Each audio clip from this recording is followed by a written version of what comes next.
भावपूर्ण श्रद्धांजली वैष्णवी. बऱ्याच लोकांचा असा गैरसमज असतो, जास्त करून गावखेड्यात राहणाऱ्या लोकांचा, की पुणे मुंबई किंवा मोठी शहरे म्हणजे ताऱ्यांची दुनिया, पुणे मुंबई म्हणजे लखलखते आकाश, पॉश, स्वच्छ, आनंद, सुख समृद्धी आणि श्रीमंत असून समाधानी लोकांची शहरे. काही प्रमाणात ते खरेही आहे. मग पृथ्वीवर तुम्ही कुठेही राहा, किती गोष्टी आपल्याला लागतात, त्यापेक्षा किती गोष्टींमध्ये आपण समाधानी राहायचे किंवा राहतो यावर पूर्ण आयुष्य अवलंबून आहे. आपल्याकडे 2000 मागणारा मित्र आणि 2 लाख मागणारा मित्र तसे सेमच असतात, पण त्या केलेल्या मदतीचा वापर कोण कशासाठी करत असतो त्यावर त्याला मदत करायची की नाही हे ठरते. पार्टीमध्ये बसून जरा 2000 पाठव रे, बिल जास्त झाले म्हणणाऱ्या मित्राला मदत करताना घेतलेला पॉज ही खूप महत्वाचा असतो, आणि शेतकरी किंवा होतकरू मित्राला 20,000 एका क्लिकमध्ये पाठवणे हेही खूप महत्वाचे ठरते. आपण 1000 कमवत असेल तर लाख, आणि लाख कमवत असाल तर करोड देण्याची तयारी ठेवणारे मित्र बनवणे हेही खूप महत्वाचे आहे, आणि तसे नसेल तर आपला आयुष्याचा हिशोब कुठेतरी चुकतोय हे मान्य केले पाहिजे. सांगायचा मुद्दा हा आहे की आपल्याकडे आहे त्यामध्ये काटकसर करून आयुष्य जगणे हे जरी महत्वाचे असले तरी नसलेल्या गोष्टीसाठी प्रयत्न करणे आवश्यक असते.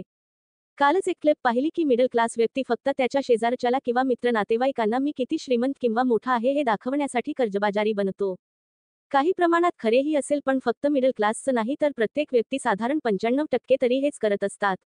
हे सर्व करत असताना एक व्यक्ती या सर्व गोष्टीमध्ये भरडली जाते, ती म्हणजे स्त्री, ज्यामध्ये तिचा काडीचाही संबंध नसतो.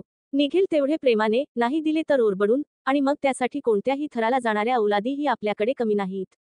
ऐवढे सर्व होऊन जर सर्व सहजपणे झाले तर ठीक, नाही तर पुरुषांचे शेवटचे आणि प्रभावी हत्यार म्हणजे तिचे चारित्र्य. खरी गफलत होते ती इथे. स्वतःची इज्जत सांभाळायची की समाजामधले स्थान, हा काय म्हणेल आणि तो काय म्हणेल यामध्ये ती पार विस्कटून जाते. नवीन लग्न, तेही प्रेम विवाह, लाखोंचे सोने, केश, आलिशान गाडी, महागडा मोबाईल, प्रत्येक सणाला सोन्याच्या वस्तू, महागडे गिफ्ट, कपडे, शिवाय जाताना लाख लाख रुपये, हे सर्व पाहून असे वाटते की हे नाते आहे की व्यवहार. बाकी सर्व काही असू द्या, एवढे सगळे असून जी स्त्री 1 वर्षाच्या बाळाचा विचार न करता आत्महत्या करते, तिला कोणत्या टोकापर्यंत त्रास झाला असेल ही कल्पना करणे म्हणजे केवळ अशक्य. शिवाय ही गोष्ट पटतही नाही, कारण आई आपल्या मातृत्वासाठी एका सेकंदात करोडोंची संपत्तीला लाथ मारून बाहेर पडू शकते. यामधल्या अनेक गोष्टी ह्या आपल्याला माहीत नाहीत, त्या समोर येतील. तिच्या नवऱ्याला बायको परत येईल, त्या घराला सून परत येईल. पण ज्या आईवडिलांनी आपले लेकरू गमावले आहे ते कधीच परत येणार नाही, हे त्रिकाळ सत्य आहे. नवविवाहित किंवा समस्त स्त्री वर्गाला हात जोडून नम्र विनंती आहे की ज्यावेळी जगणे असहाय्य होईल आणि जेव्हा मनात शेवटचा आत्महत्येचा विचार येईल, तेव्हा सरळ पूर्ण दुनिया जाग्यावर सोडून खूप दूर निघून जा आणि पुढचे आयुष्य कोणाचाही विचार न करता स्वच्छंदपणे जगा. कारण मेल्यानंतर 10वा 13वा मास आणि श्राद्ध यापलीकडे काहीच नसते, पण आत्महत्या न करता नवीन मिळालेल्या आयुष्यात खूप काही असते. हे जेव्हा समस्त स्त्री वर्गाला समजेल तेव्हा हे कुठेतरी थांबेल, हे नक्की.